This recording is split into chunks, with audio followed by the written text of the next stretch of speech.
quick reading for March the 9th to March the 10th, Aries. Your cards are the Eight of Cups, the Five of Swords, and the Witch of Pentacles.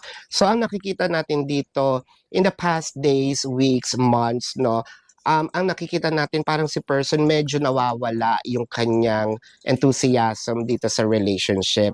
Although kahit ganun pa man yung mga nangyayari, may mga bagay kasi na parang ginagawa din si person, no, to actually seek some information coming from seek information from you. It may be um it may be asking some people, no, from your from their friends, your mutual friends, and probably this is more of baka meron din silang ginagawang dummy accounts para sa mga, para magbigay ng, para humingi or makakuha ng information from you.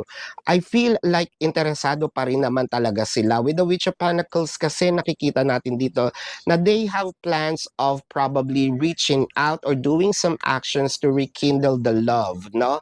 Ang nakikita natin dito with the Five of Swords, parang they also want to win you back. So this is your quick reading, Aries, for March the 9th to March the 10th. My name is Daphne, but spirit calls me back.